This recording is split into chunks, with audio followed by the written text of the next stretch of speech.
Les quiero invitar a que abran su Biblia, por favor, en la carta a Filipenses capítulo 3. Hoy, por razones obvias, voy a tener que dejar el capítulo 5 de Santiago pendiente, en suspenso. Vamos a terminar el capítulo 5, Dios mediante, en 2 domingos más. Y quiero ahora considerar un pasaje que se encuentra en la carta a Filipenses, capítulo número 3. Le quiero invitar a que mantenga su Biblia abierta. En el mundo de los deportes, hermanos, los grandes campeones han sido estudiados por algunos expertos para tratar de determinar qué es lo que hace que ellos ganen campeonatos, a pesar de que hay personas que tienen el mismo talento y que tienen las mismas habilidades. ¿Cuál es el secreto de que Messi sea Messi o Ronaldo sea Ronaldo cuando están sujetos otros jugadores a los mismos entrenamientos y a las mismas actividades? Y al hacer el análisis se han dado cuenta que no siempre tiene que ver con el hecho de que ellos pongan más disciplina a su trabajo o que hagan más sacrificios que los otros. Puede haber incluso algunos que se sacrifican más o que se esfuerzan más. Sin embargo, la diferencia tiene que ver con el hecho de que ellos tienen la habilidad de mantenerse enfocados en medio de la tensión que tienen que enfrentar. Un inglés llamado Sir Thomas Fowell Buxton era miembro del Parlamento inglés, abolicionista y reformador social en el siglo XIX. Dijo que la experiencia demuestra que el éxito se debe menos a la capacidad que al entusiasmo. Y Winston Churchill, que fue ministro también inglés, dice que el ganador es aquel que se entrega a su trabajo en cuerpo y alma. El éxito consiste en ir de fracaso en fracaso sin perder el entusiasmo. Y el día de hoy Dios nos permite celebrar un año más como iglesia, y en estos 7 años hemos disfrutado pues de algunos triunfos. Dios nos ha bendecido de una manera importante en este tiempo, y quizás nos sorprendemos incluso de cómo Dios ha hecho algunas cosas. También es cierto que hemos enfrentado dificultades o adversidades, pero lo que estoy seguro que podemos decir cualquiera de nosotros, independientemente de cuál sea la perspectiva que tengamos de la experiencia que hemos tenido como iglesia, lo que sí estoy seguro que podemos afirmar todos es que todavía no hemos alcanzado la meta que Dios nos ha propuesto. Si estamos satisfechos, hoy les quiero invitar a que olviden esa satisfacción, o si están desanimados, los quiero invitar a que olviden ese desánimo, porque la meta todavía está ahí delante y hay cosas que nosotros tenemos que hacer. Y yo les quiero invitar a que a través de la palabra de Dios reflexionemos primeramente en la importancia de conocer la meta. En segundo lugar, el olvidarnos de lo que queda atrás, el esforzarnos por lo que está adelante y el proseguir hasta alcanzar la meta. Quiero que consideremos estas 4 recomendaciones que el apóstol Pablo hace a la iglesia cuando habla de sí mismo, de las metas que él tenía y de la manera en la cual él recomendaba se tenía que conducir la iglesia ante estas metas que estaban presentes. Les quiero invitar entonces a leer Filipenses 3 del 8 al 14. Dice Filipenses 3 del 8 al 14: y ciertamente aún estimo todas las cosas como pérdida por la excelencia del conocimiento de Cristo Jesús, mi Señor, por amor del cual lo he perdido todo y lo tengo por basura para ganar a Cristo y ser hallado en Él, no teniendo mi propia justicia que es por la ley, sino la que es por la fe de Cristo, la justicia que es de Dios por la fe, a fin de conocerle y el poder de su resurrección y la participación de sus padecimientos, llegando a ser semejante a Él en su muerte, si en alguna manera llegase a la resurrección de entre los muertos. No que lo haya alcanzado ya, ni que ya sea perfecto, sino que prosigo por ver si logro asir aquello para lo cual fui también asido por Cristo Jesús. Hermanos, yo mismo no pretendo haberlo ya alcanzado, pero una cosa hago, olvidándome ciertamente de lo que queda atrás y extendiéndome a lo que está delante, prosigo a la meta, al premio del supremo llamamiento de Dios en Cristo Jesús. Hermanos, lo primero que debo decirles en relación a este pasaje de Filipenses 3 es el contexto en el cual está escrito este pasaje. Lo primero entonces que debo decirles es que esta carta es escrita por el apóstol Pablo encontrándose en la prisión. Él estaba encarcelado. Esta carta es conocida por muchos como la carta del gozo. Y algo que es paradójico es que este hombre se pudiera estar gozando aun cuando estaba encerrado en una cárcel. Ahora bien, el capítulo número 3 habla que uno de los sufrimientos que padecía el apóstol Pablo, hermanos, en su encarcelamiento, es que había algunas personas que predicaban el evangelio, pero predicaban el evangelio con intenciones que no eran correctas. Incluso a ellos, si usted lee los versículos 1 al 7, les llamaba perros. La expresión perros era una expresión que utilizaban los judíos regularmente para hablar acerca de los gentiles, pero el apóstol Pablo lo utiliza para referirse a aquellas personas que de una manera mañosa se habían introducido a la iglesia y estaban enseñando cosas en la iglesia que no se debían de enseñar y estaban afectando a la iglesia. Así que eso, obviamente, en medio de la situación que él vivía, estando él encerrado, pues era algo que le dolía, pero a pesar de ello él se gozaba en el Señor. En ese contexto están dados estos versículos. El apóstol Pablo dice que él, a diferencia de esos a quienes llama perros, ha tenido características mejores que las que ellos tienen. Sin embargo, a pesar de ello, él señala que no pretende todavía haber alcanzado la meta. Ese es el contexto. Iglesia, quizás nosotros cuando vemos lo que pasa en nuestro contexto, podemos darnos cuenta que hay a veces grupos que avanzan más y que no han sido leales o fieles con el evangelio.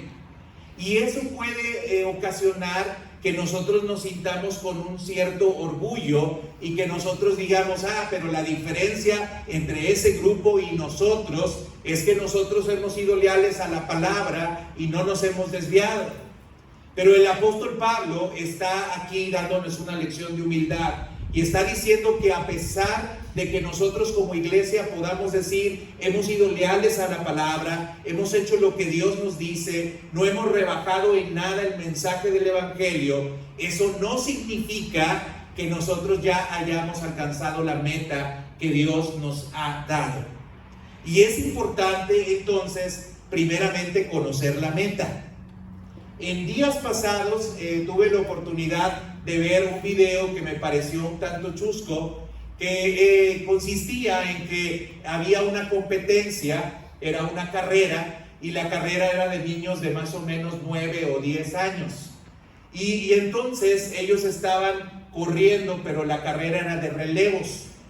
Y entonces salió el primero de los corredores, iba muy rápido, le sacó mucha ventaja a todos los demás, pero cuando llega y da la estafeta al segundo, resulta que el segundo no le habían explicado para dónde tenía que correr.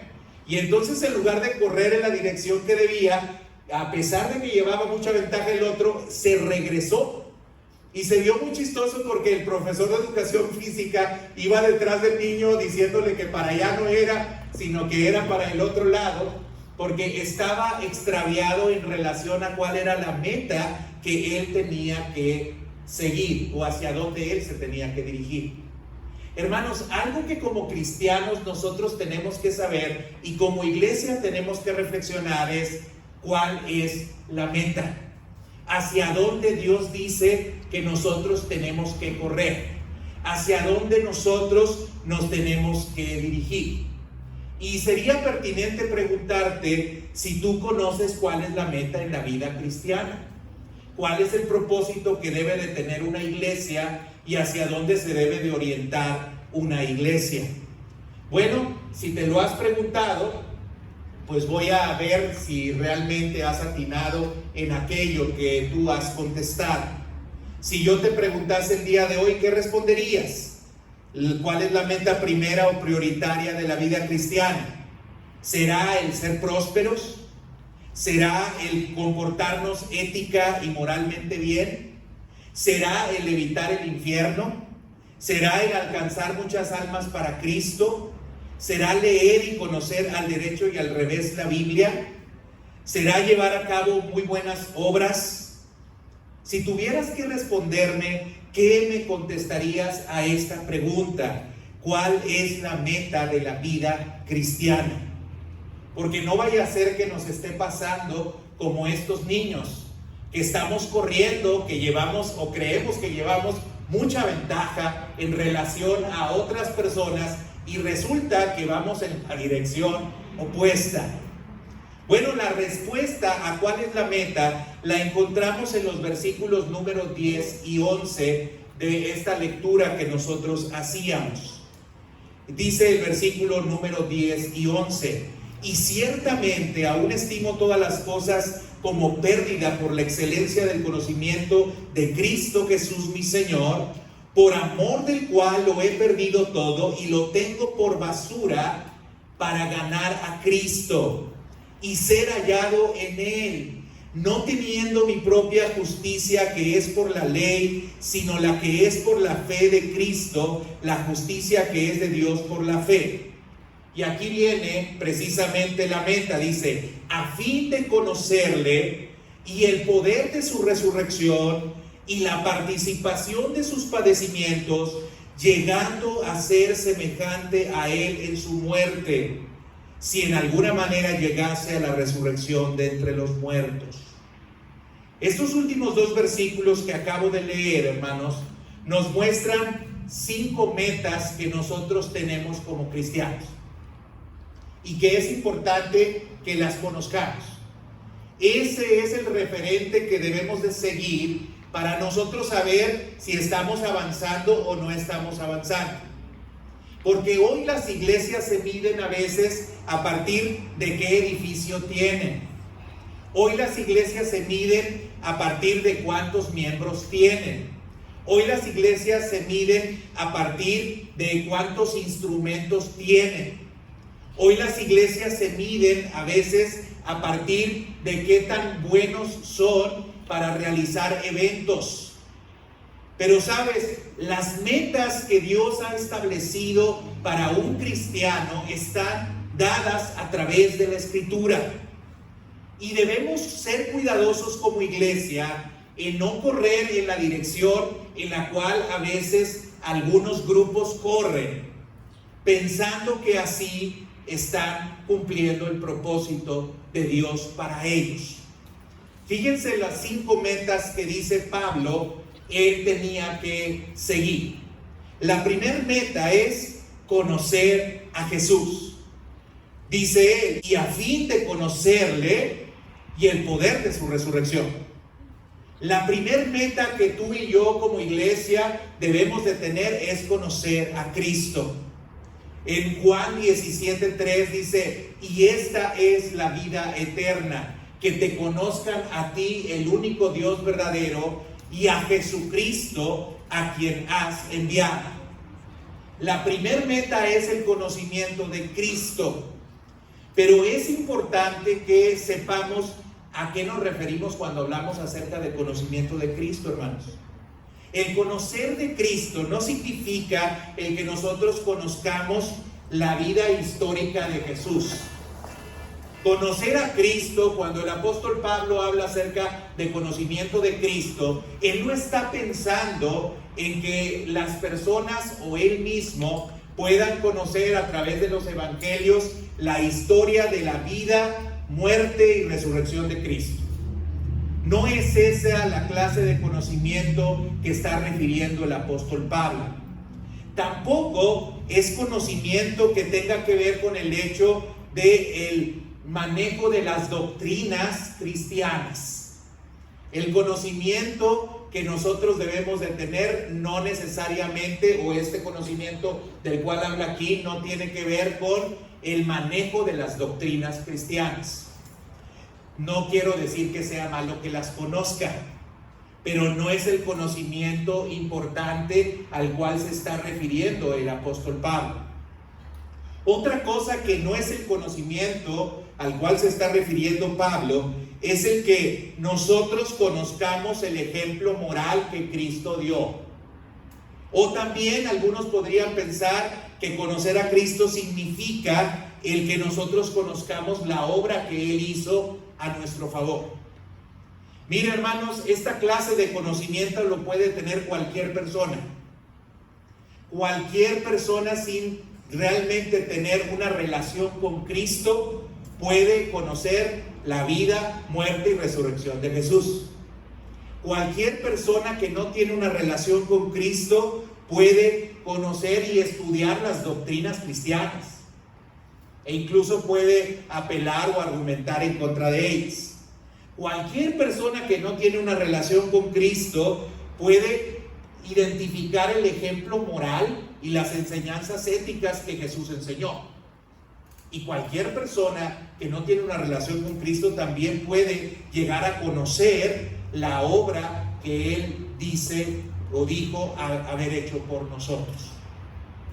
Conocer a Jesús, entonces, hermanos, no es estas cuatro cosas que yo les digo. Cuando el apóstol Pablo está diciendo que la primera meta es conocer a Jesús o conocer a Cristo, significa que nosotros debemos de llegar a tener una experiencia personal o vivencial que te transforme o que te cambie. Esa es la meta primera que debiera de tener la iglesia.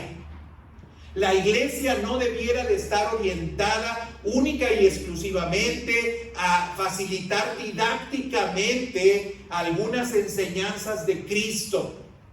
La iglesia debía de estar orientada principal y fundamentalmente a que todo miembro que pertenece a la congregación pueda tener una experiencia personal con Jesús, pueda tener una experiencia vivencial con Jesús, pueda en realidad saber quién es Él, porque día a día tiene un encuentro con Él. Y esa es la tarea primera, entonces, que nosotros como iglesia debiéramos de procurar. Mi trabajo es no hacer de ustedes enciclopedias vivientes. Mi trabajo es que cada enseñanza que ustedes reciban la puedan poner en práctica. No se trata de ser un sabelotodo. No se trata de tener un conocimiento solamente teórico de quién es Jesús. Se trata de que tú tengas una relación personal y vivencial con Él.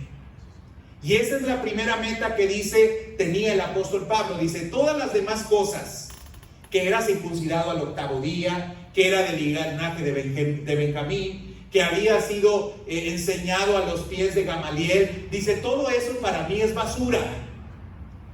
Todavía no he alcanzado todo, pero mi prioridad, mi importancia es llegar a conocer más a Cristo.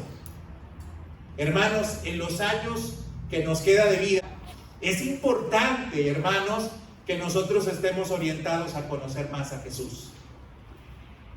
Yo quiero que usted y que yo podamos todos los días tener un encuentro con Cristo y saber que Cristo nos habla, y saber que Cristo nos dirige, y saber que Cristo nos ordena algunas cosas, y poder hablar a los demás de las experiencias que nosotros tenemos con Cristo, y que los demás sepan que Cristo no es un concepto, es una persona con la cual nosotros nos podemos relacionar. Esa es la primera meta que como iglesia debiéramos de tener. Pero sigue diciendo el apóstol Pablo, a fin de conocerlo. Pero luego dice, y el poder de su resurrección. ¿Qué significa ahora conocer el poder de la resurrección?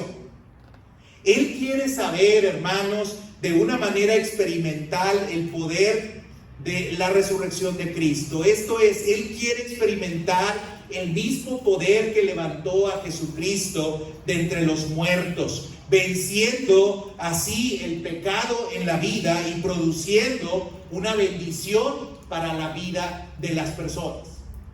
Lo que ahora Pablo está diciendo es que el poder de la resurrección de Cristo se evidencie en Él.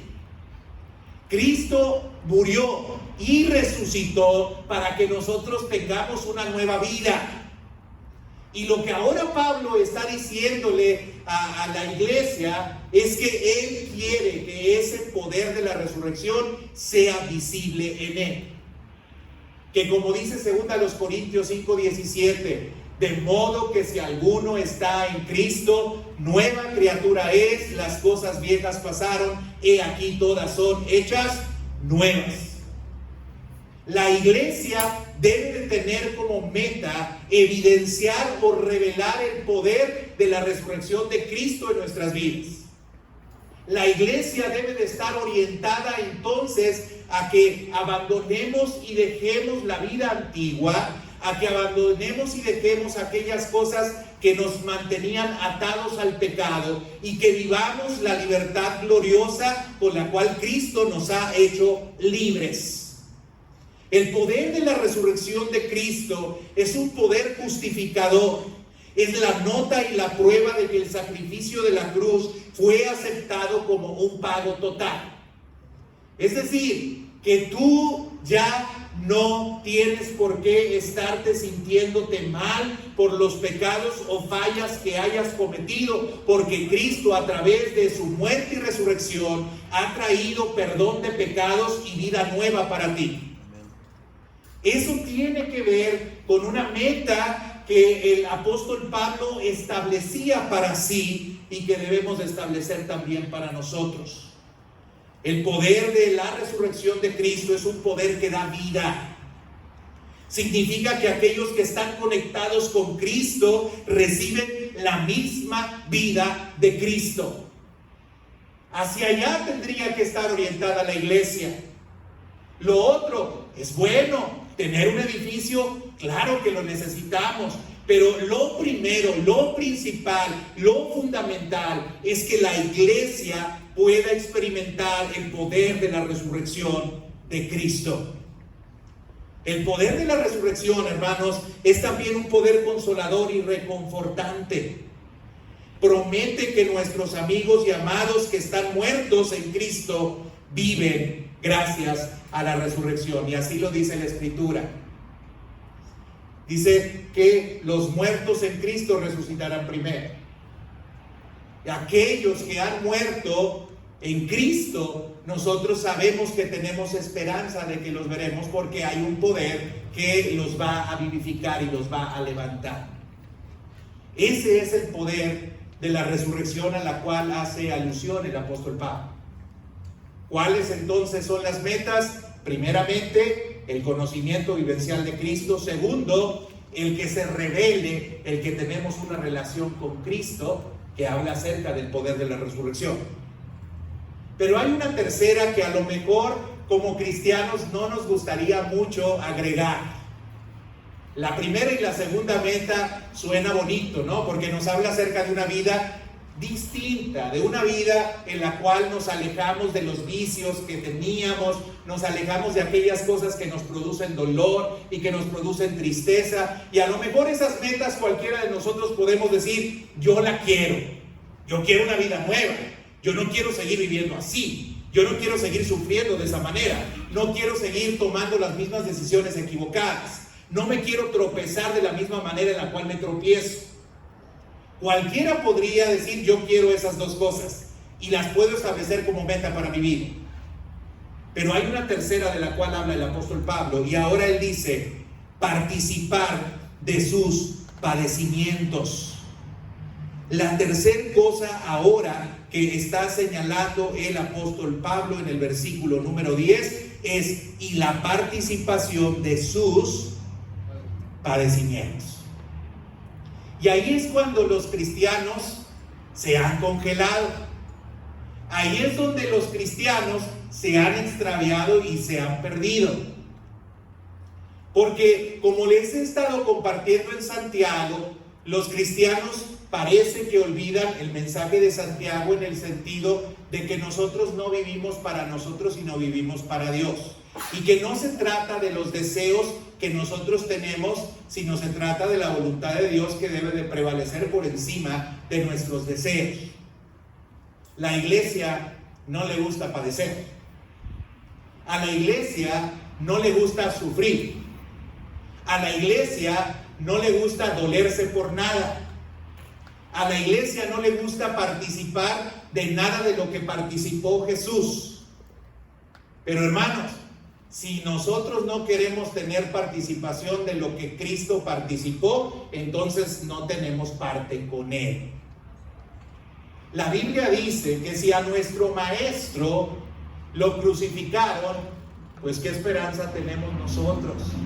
Si a nuestro maestro lo trataron mal, pues ¿qué esperanza tenemos nosotros? Mire, hermano, aquel que sigue fielmente los principios de Cristo de manera natural va a tener que sufrir. Porque los principios cristianos atentan contra el orden natural que se ha establecido en este mundo. Cuando tú eres incómodo para algunas personas porque cuando alguien habla mal, tú tratas de evitar la murmuración, o cuando alguien pretende ponerle zancadilla a otro, tú evitas que esto suceda, pues obviamente que eso te va a traer padecimientos. Porque la gente, pues obviamente les vas a incomodar. La iglesia, hermanos, tiene que estar dispuesta a padecer por causa de Cristo. Y esa debiera de ser una meta. Ser realmente testigos. La palabra testigo es una palabra que se deriva del griego mártir. Nosotros hemos sido llamados a ser testigos en Jerusalén, en Judea, en Samaria y hasta lo último de la tierra. ¿Esto qué significa? Que nosotros hemos sido llamados no solamente a anunciar un mensaje, sino a sufrir por un mensaje que nosotros tenemos que dar.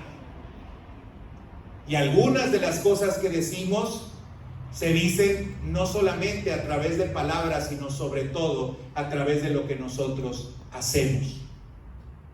Si vivimos el Evangelio, vamos a padecer, obviamente, por causa del Evangelio. Pero ve lo que dice Romanos 8, versículo número 17. Dice, y si hijos de Dios, también herederos. Herederos de Dios y coherederos con Cristo. Eso somos nosotros.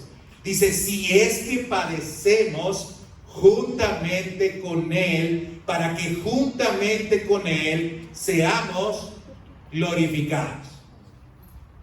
¿A quién le gusta que le digan que es heredero de un reino?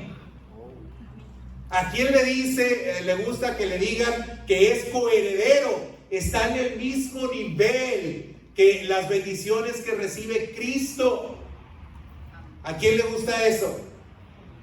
Nada más que hay un condicionante en el versículo 17. Dice, somos eso, sí, es que padecemos juntamente con Él, para que juntamente con Él seamos glorificados.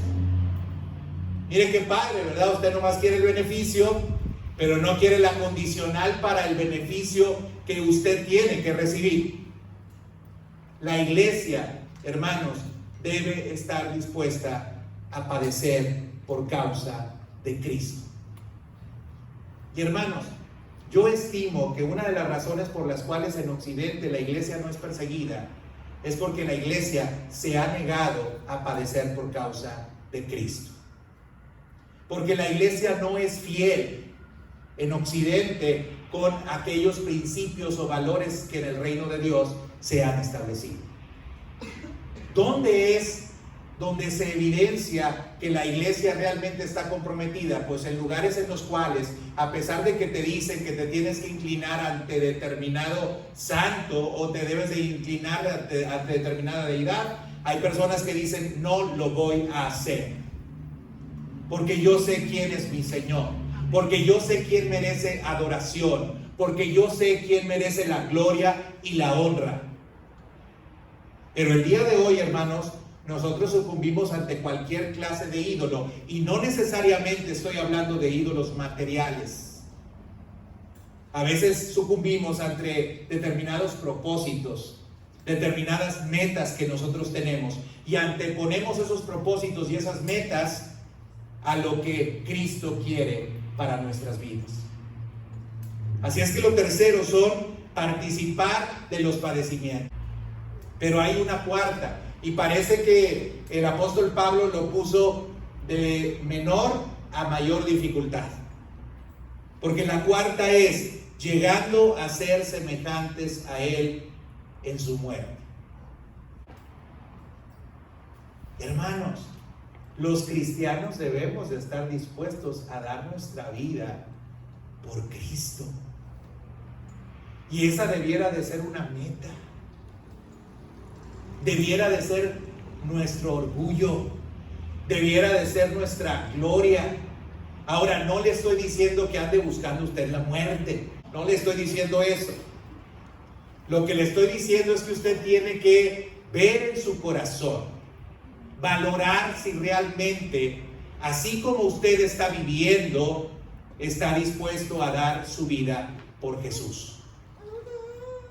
Y hay cosas que revelan fácilmente si nosotros damos la vida o no por Cristo, hermanos. Hay algunos que dicen, no, yo estaría dispuesto a morir por Él, pero no están dispuestos a dar un poquito de tiempo para servirlo.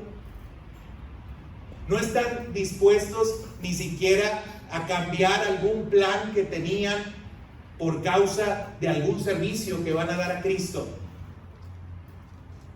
Y luego yo me pregunto, ¿moriríamos por Cristo? Si hay algunos que les ponen el juego de la selección el domingo y no pueden venir el domingo porque va a jugar la selección. Yo le pregunto, una persona que resuelve así, ¿realmente estará dispuesta a dar la vida por Cristo? Si en cosas insignificantes no las podemos ofrecer ni las podemos dar, yo creo que si estuviéramos en el supuesto de que usted tiene que entregar su vida, a lo mejor no la daba. Quinta cosa que tiene que ver con meta. Dice el versículo 11, si en alguna manera llegase a la resurrección de entre los muertos. Pablo ahora está diciendo que si era posible, lo consideraran de alguna manera para resucitar entre los muertos. Es decir, la muerte lo llevaba a lo siguiente. Él estaba diciendo, yo estoy dispuesto a morir para que, si es posible, pueda yo también resucitar. Es lo que dice ahora el apóstol Pablo. Por eso podemos entender las palabras que decía en otra parte el apóstol cuando decía, porque para mí el vivir es Cristo y el morir es ganancia. Hermanos, hoy cumplimos 7 años. Esas serían las metas que nosotros debiéramos de tener para orientar nuestra vida. Esas son las importantes, hermano. Lo demás son accesorios, son cosas que podemos o no podemos tener. Pero lo importante, lo significativo, es que nosotros conozcamos cuál es la meta. Este primer punto es el más extenso, los demás son más sencillos. Primer punto es, conozca su meta, no corra para otro lado. Segundo punto es, olvídate de lo que queda atrás. Si tú quieres llegar a la meta, tienes que olvidarte de lo que queda atrás. Dice el versículo 13, hermanos, yo mismo no pretendo haberlo ya alcanzado, pero una cosa hago, olvidando ciertamente lo que queda atrás y extendiéndome a lo que está delante. Hermanos, una regla general de escribir para enfatizar algo es que no todo pues enfatice. Hay cosas que debemos de enfatizar y hay cosas que no deben de ser enfatizadas. hay cosas que se deben de subrayar y hay cosas que no deben de ser subrayadas. ¿Saben? Un problema muy grave que tenemos los cristianos es que subrayamos mucho el pasado, y ese énfasis hace que nos olvidemos de lo que realmente es importante, que es nuestro presente. Estamos ahí pensando, híjole, pues yo quiero ser como Cristo, pero ayer fallé. Yo quiero ser como Cristo, pero ayer me equivoqué. Yo quiero ser como Cristo, pero pues mira, la experiencia que yo he sufrido como persona, la vivencia que yo he tenido, me dice que yo no puedo tener una vida nueva. Yo no soy realmente un sujeto que pueda recibir la gracia de Dios, porque no merezco nada de Él por la manera en la cual me he conducido. Y rumiamos hacia el pasado y estamos pensando solamente hacia el pasado. Y sabes que esto no te permite crecer espiritualmente. Lo que queda atrás, ahí lo debemos de dejar. Lo que pasó ayer, los logros de ayer, los pecados de ayer, ayer ya está fuera de nuestro alcance, hermanos. El ayer está fuera de nuestro alcance. Si como iglesia hemos tenido experiencias negativas, hermanos, no podemos estar orientados y estar enfocados en ver esas experiencias negativas y solamente rumiar las experiencias negativas que hemos tenido. Si queremos alcanzar la meta, tenemos que dejar atrás lo que es de atrás. Tenemos que olvidar las cosas malas que han sucedido, o incluso tenemos que olvidar las cosas buenas que también han ocurrido. Porque a veces el estar pensando en nuestros logros, en nuestros méritos, en aquellas cosas que hemos podido hacer, hace entonces que nos sintamos satisfechos y que no queramos avanzar más.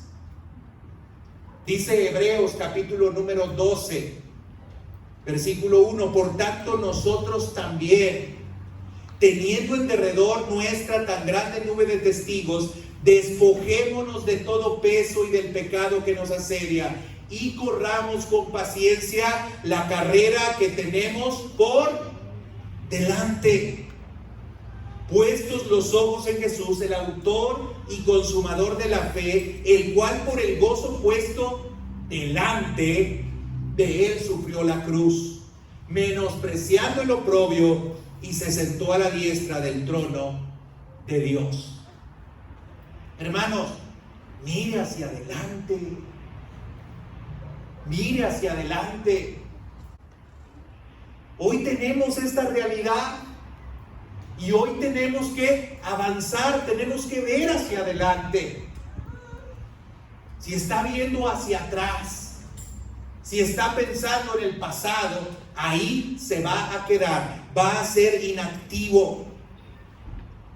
Hay un refrán, hermanos, que dice que los tontos hablan del pasado. No es nada personal, hermanos, pero eso dice el dicho. Los tontos hablan del pasado, los sabios del presente y los locos del futuro. ¿De cuál es usted? Porque hay alguno que evade la realidad pensando en el futuro. Cuando nosotros, espérate, estamos aquí. Esta es nuestra realidad. Vive el hoy, vive el ahora y haz lo que tienes que hacer hoy para que tu mañana sea distinto, sea diferente. Solo los tontos se pasan la vida hablando del pasado, hermanos, de lo que hicieron, de lo que sucedió, de las veces que les engañaron, del que el tiempo pasado fue mejor. No sé si les ha pasado, pero leía una anécdota de una persona que había jugado en la preparatoria fútbol americano y había logrado junto con un equipo pues ganar un premio nacional. Y entonces pasó la preparatoria, los demás siguieron con su vida, pero él siguió viviendo en el mismo lugar, y lo único que hacía cuando se juntaba con sus amigos era hablar acerca de ese logro nacional que habían tenido en la preparatoria. Pero ¿sabes qué? No había otro logro ni otro mérito más que él había alcanzado, porque se había ciclado y se había quedado con esa experiencia y había pensado que esa experiencia era lo máximo que él podía lograr o hacer. Hermanos, si como iglesia nos anclamos al pasado, no vamos a avanzar. Tenemos que mirar hacia adelante. Y para eso uno se tiene que disciplinar, ¿Cómo podemos salir del pasado? Primero, alzar la vista hacia el mundo que nos rodea. Para salir del pasado tenemos que ver todas las oportunidades que Dios nos está presentando para que nosotros como iglesia sigamos haciendo su trabajo y su misión. Lo decía hace un momento Daniel en la oración, que Dios nos use, porque hay mucha necesidad, hermano. Sí, ayer te cerraron la puerta en la cara y te dijeron que no querían saber nada de ti y del evangelio menos. Pero hay otras personas que si les tocas la puerta quieren recibir el evangelio. Por eso el mismo Jesús decía, mirad que los campos ya están blancos y listos para la siega. Pero ¿qué estamos mirando?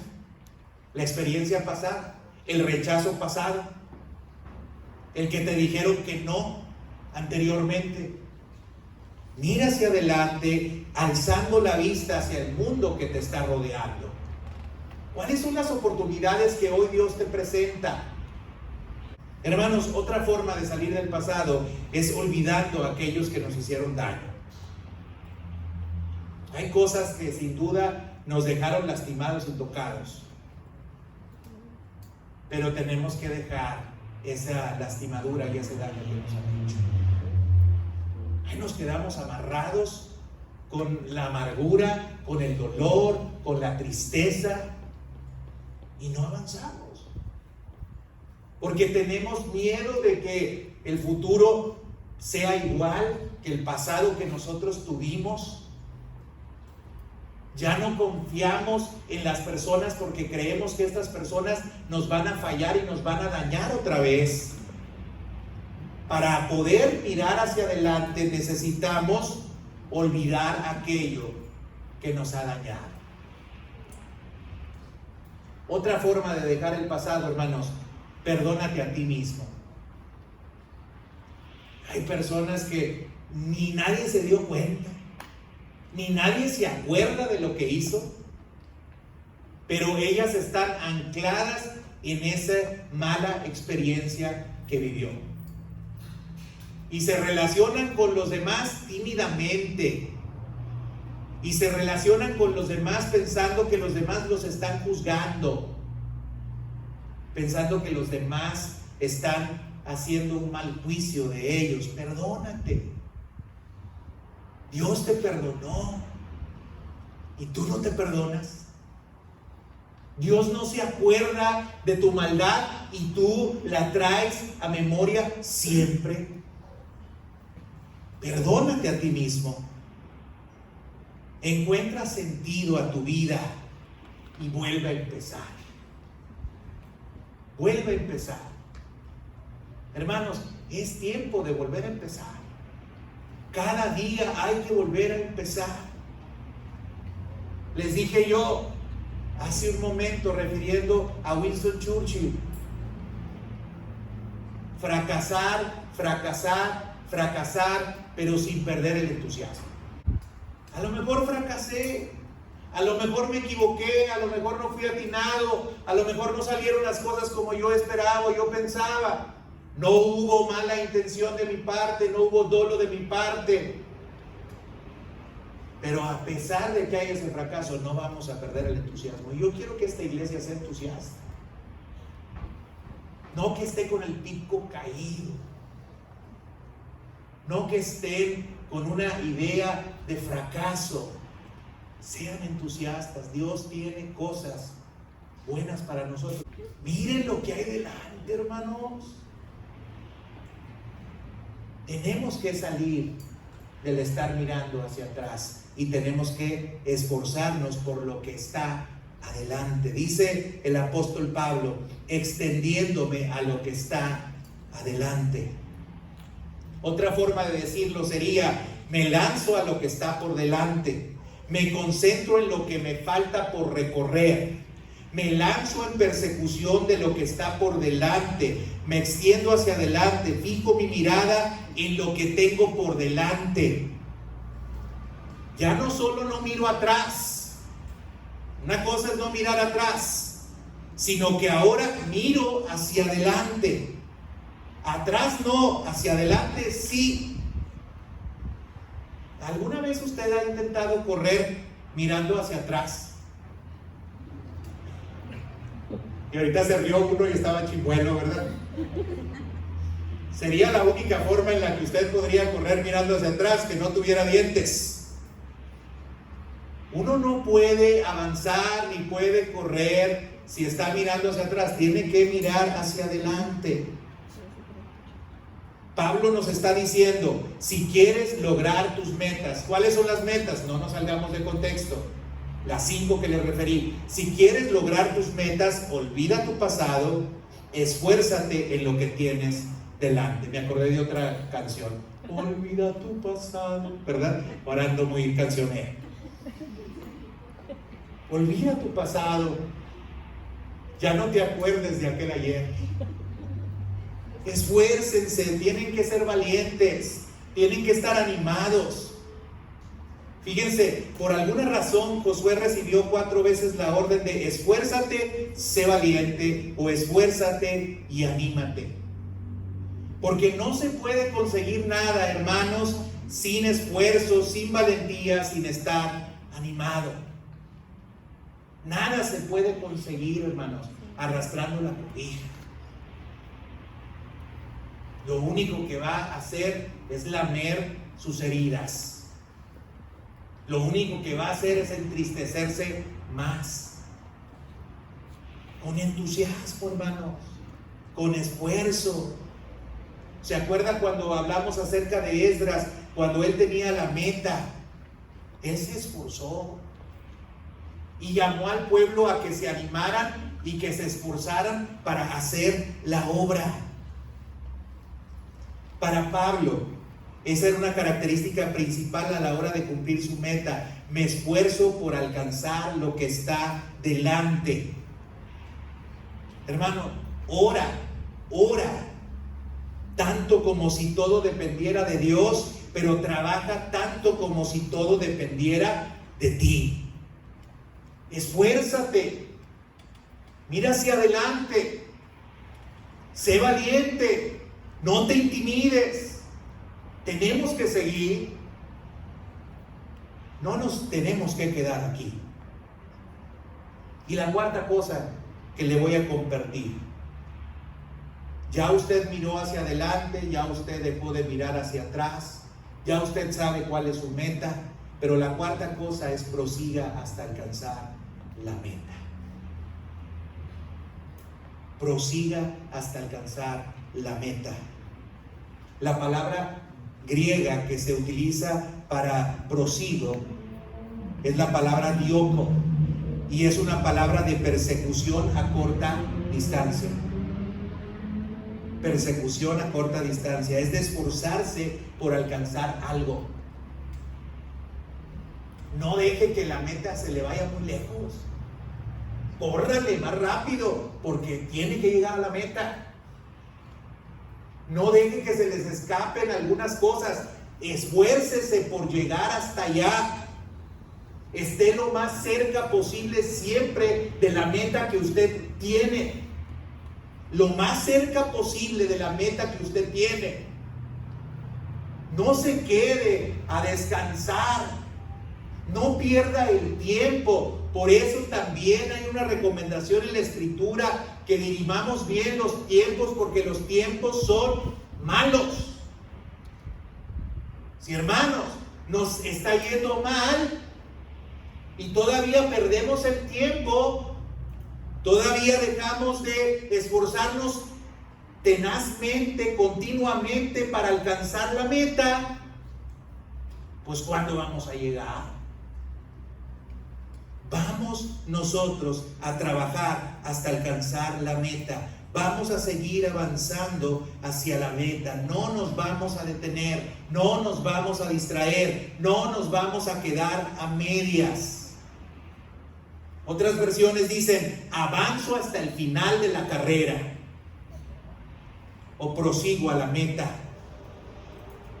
Tenemos que seguir.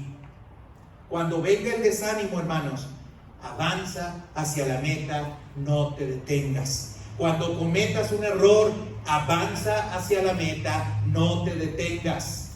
Cuando se levante oposición, avanza hacia la meta, no te detengas. Avanza hacia la meta. Oposición siempre va a haber. Dificultades siempre vamos a tener. Jesús dijo, en el mundo tendréis aflicción, pero confiad, yo he vencido al mundo. Quiero terminar diciéndole, para ilustrar este último punto que le estoy señalando, que debemos ser cuidadosos de no ser orgullosos y vanidosos, de tal manera que entonces esto impida que nosotros alcancemos hasta el final la meta. Hay una fábula que seguramente usted ha escuchado o ha leído. Es una fábula de la liebre vanidosa y orgullosa y la tortuga. La liebre y la tortuga. Y se le decía, tortuga, no corras tanto, le decía la liebre riéndose de la tortuga. Hay algunos que a veces así nos dicen, ¿verdad? Ay, no corras tan rápido. Y ven cómo estamos y todavía se burla. Pero un día a la tortuga se le ocurrió hacer algo inusual y le apostó a la liebre. Y le dijo a la liebre, ¿sabes qué? Vamos a hacer una carrera. Eso sí es entusiasmo para que vean, ¿eh? La tortuga a la liebre, vamos a hacer una carrera. Yo estoy segura que te voy a poder ganar. Y entonces la liebre le dijo, sí. Dijo, sí, vamos a hacer una carrera, yo te voy a ganar. Y le dice, pongamos nuestras apuestas y veamos quién gana la carrera. Y la liebre, muy engreída, aceptó la apuesta prontamente, así que todos los animales se reunieron para ver la competencia que iba a haber entre la liebre y entre la tortuga. Y obviamente la liebre salió corriendo y pues la tortuga se quedó atrás. Y ahí iba la tortuguita poquito a poquito avanzando, le echaba ganitas, pero por más que le echaba ganitas, pues no avanzaba lo suficiente como avanzaba la liebre. Y la liebre hasta se regresaba tantito y decía, ¿dónde vas? No, y se volvía ahí. Incluso la liebre tuvo tanta confianza que dijo, me voy a echar un sueñito, una pestaña. Al cabo que me despierto y pasa la tortuga, y aunque me pase, incluso yo la alcanzo. Pues ¿qué creen? Que la liebre se quedó dormida, la tortuga pasó y resulta que no se despertó la liebre hasta que la tortuga había llegado a la meta. Hermano, no deje de avanzar hasta llegar a la meta. Si usted ve que otros son más veloces, que corren muy rápido, que parece excelentes, usted, su vista tiene que estar en la meta y tiene que llegar y correr hasta llegar allá. Hermanos, como iglesia tendremos que considerar esto que les he compartido. ¿Cuál es la meta? La meta es conocer a Cristo. La meta es el que nosotros podamos participar de sus padecimientos, estar dispuestos a morir por Él, saber lo que es el poder de su resurrección. Esa es la meta, hermanos, para la iglesia. Les invito a que tengamos esa fe y ese entusiasmo. Vamos a estar entusiasmados, vamos a estar contentos, vamos a ver hacia adelante. le ha ido mal en sus negocios, en su trabajo, en su salud, hermano, ya deje de estar lamentándose por lo que pasó, mire hacia adelante. Vamos a mirar hacia adelante. Póngase de pie para hacer una oración.